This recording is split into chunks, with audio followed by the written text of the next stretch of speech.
আসসালামু আলাইকুম ওয়া রাহমাতুল্লাহি ওয়া বারাকাতুহু। আলহামদুলিল্লাহি ওয়াহদা ওয়াসসালাতু ওয়াসসালামু আলা নাবিয়্যিন বা'দা ওয়া আলা আলিহি ওয়া আসহাবিহি আজমাইন। আউযু বিল্লাহি মিনাশ শাইতানির রাজীম। বিসমিল্লাহির রহমানির রহিম।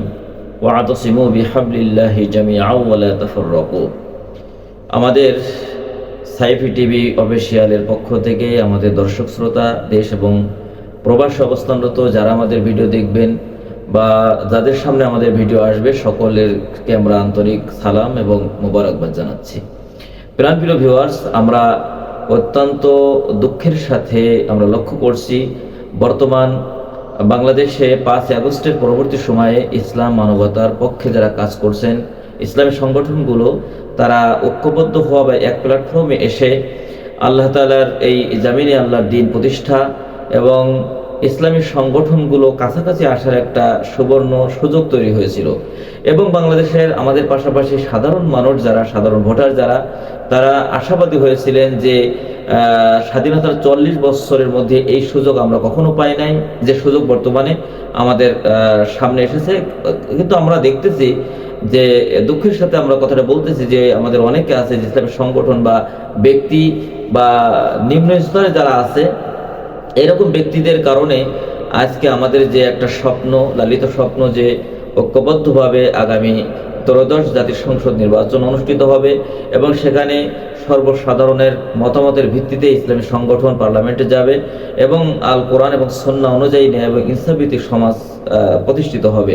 কিন্তু আজকে আমাদের ব্যক্তি স্বার্থ যেখানে মূল বিষয় হয়ে দাঁড়িয়েছে, সেখানে আমাদের এই বাংলাদেশের লক্ষ লক্ষ কোটি কোটি যে নবীন এবং তরুণ ভোটার যারা আছে, তাদের যে স্বপ্ন, এই স্বপ্ন অনেকটা স্বপ্নেই থেকে যাচ্ছে। এটা আলোর মুখ দেখাটা প্রায় অসম্ভব হয়ে যাচ্ছে।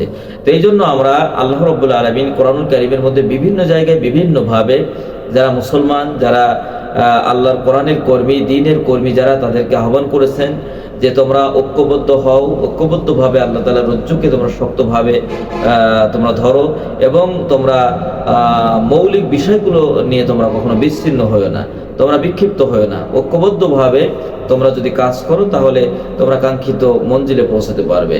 তো এই জন্য আমরা আমাদের কথার মধ্য দিয়ে, আমাদের লেখনীর মাধ্যমে অনেকে দেখা যাচ্ছে যে ঐক্যবদ্ধ করার পরিবর্তে বিচ্ছিন্ন ব্যাপারেই তারা গুরুত্ব আরোপ করছে।